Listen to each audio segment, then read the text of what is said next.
I want to tell you who the Board of Trustees has selected to be on this search committee. I think it's important that you know. And I'm just going to read a list of names because if I don't read them, I'll skip somebody or get the wrong one. Russell Booker, I think some of you know Russell. Rebecca Bullard, Ilona Edwards, Jim Furman, Charles Howard, Joseph Hunter, Jack Lale, Don Taft, Edward West, Bill Durham, William Durham, I should say that. See, I knew I'd do that. Dr. Kenny Potter, and as ex officio members, our current chairman of the Board of Trustees, Joseph Patterson, and Luther Moore, who will be the president of the Board of Trustees next year. And we have added a student, Kevin Logan. We want to make sure that we have full representation. I hope some of you know Kevin. If you haven't met him, please do. One of the main ambitions that we're going to have as a search committee is to keep it as transparent as we possibly can. You realize, though, that transparency in a search for a president of a university is something that is difficult. Because once we start the interviewing process, it's going to have to be very confidential. And for that reason, we have asked our full search committee and those that are involved, and there will be others that will be asked to do that as well as time goes on, sign confidentiality agreements. And I'm sure you're well aware why we would do that. As a search committee, we started our work right after the Board of Trustees meeting in April, really, which was when I was appointed as chairman of the search committee, under a little bit of duress, I must say, too. From that point, we organized ourselves and got the committee together that I have just named. We had a sub-search committee as well, which was going about the business of making a decision as to whether we were going to hire a consulting firm to work with us or whether we were going to go it on our own. I don't have to tell you, that was not a tough decision for us. We sent out requests for quotes in we had the deadline for receipt as May the 28th, I believe. We went to 12 different firms and we received 10 responses to our request. We had subsequent meetings with the search committee where we went through the sub-search committee, where we went through the details of those quotations. We narrowed it down to 4 that we had a consensus opinion about.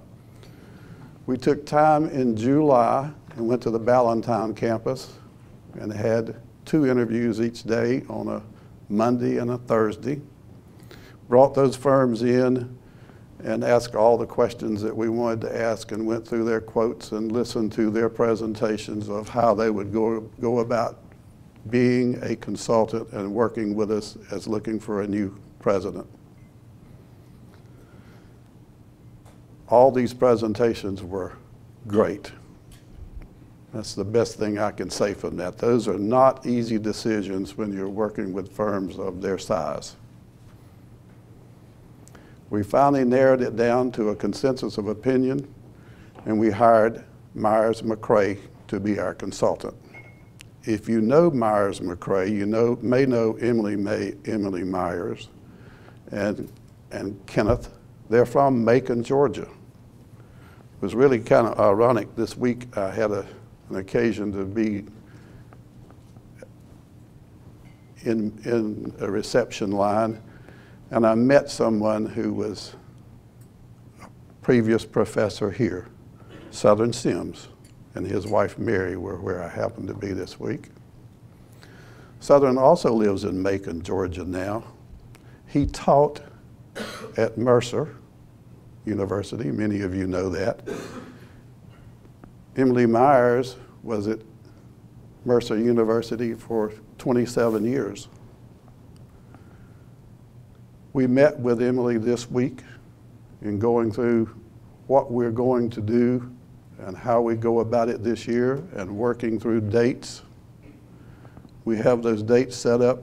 What we're trying to do is to make sure that we get it done in time. Dr. McGee will be retiring on May 31st.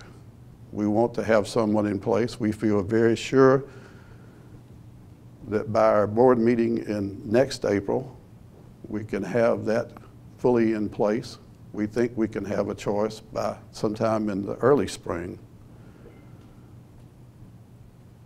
We're going to be having a number of meetings with you and with community people and others where we will have our consultants in, and we will have what we call listening sessions, discussion about what do we want to see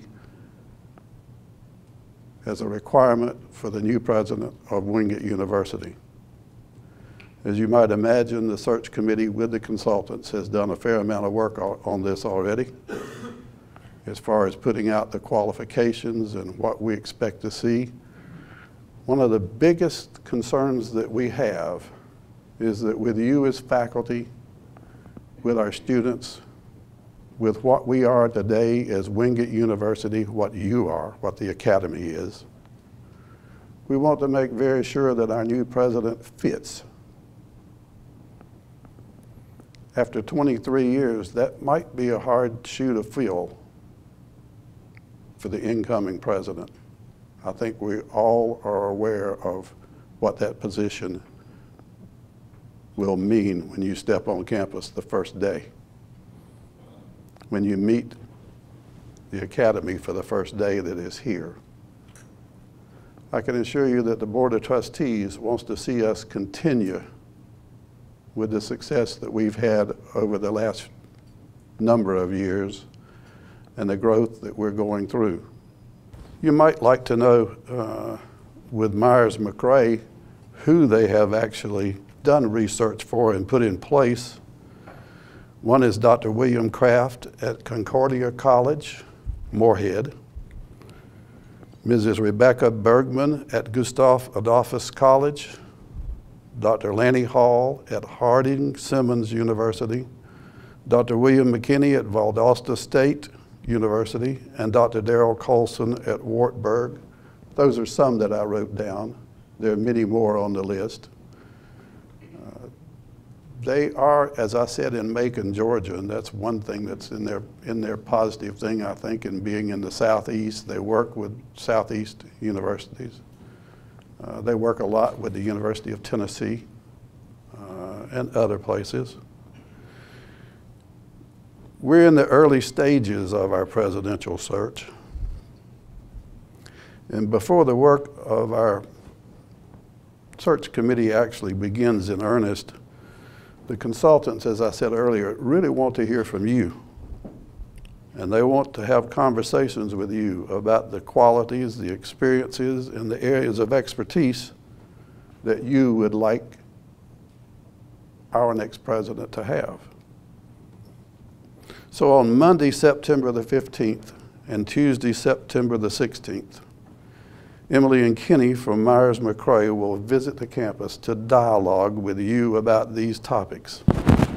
To accommodate various schedules, we'll hold a number of listening sessions throughout these 2 days. Emails will be coming to you with the exact times and meeting locations of these sessions.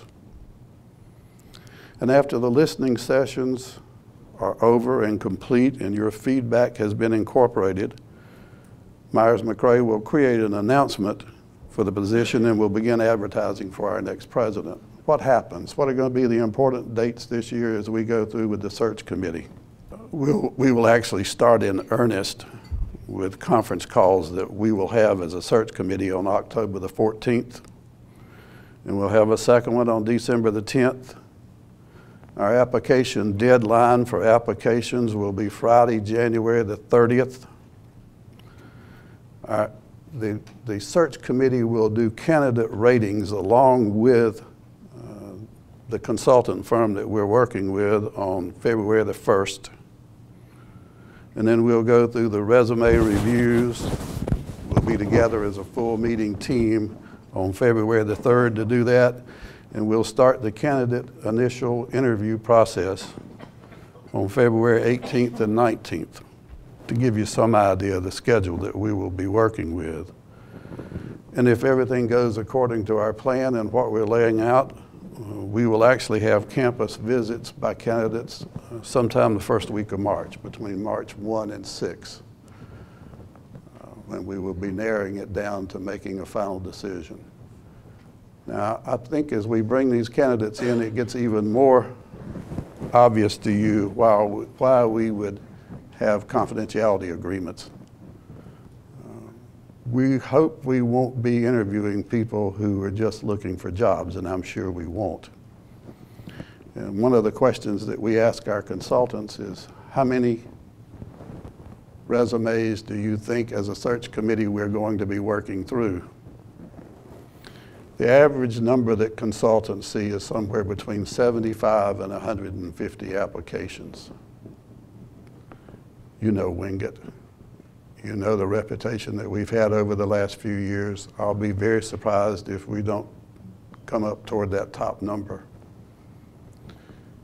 To give you a little bit of flavor of how this will work, we will be working with computers so that everyone on the search committee has access to every resume they want to read.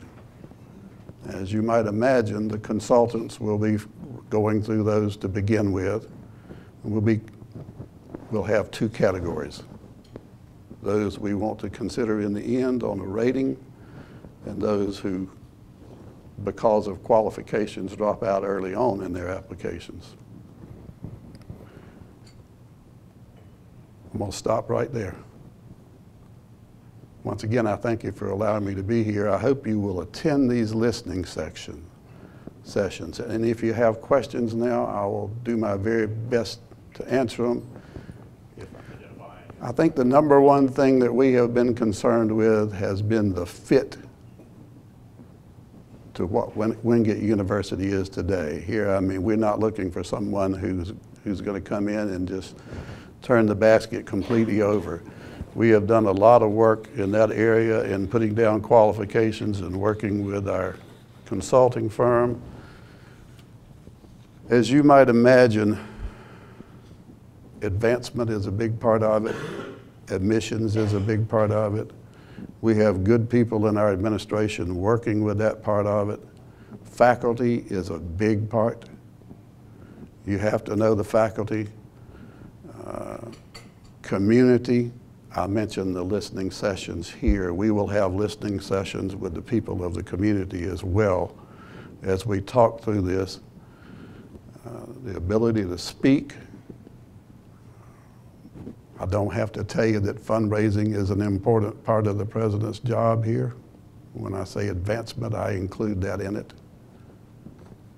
And you can think of many others. And we've had a discussion about a lot of others. I told you we have a template already that we have put together on qualifications and what we see. I do not have that in front of me. You will see that, I'm sure, by the time you're in the listening sessions. Address questions to the committee at any time. The easiest way for you to do that will be through written correspondence with emails. And if you would send those to Dr. Heather Miller, I'm in touch with her almost daily, and she'll get them to the committee and we'll disperse them to the whole group. Thank you very much again. I welcome the opportunity of being here. Please stay with us as we go through this. It's going to be the better part of the next year. Thank you very much.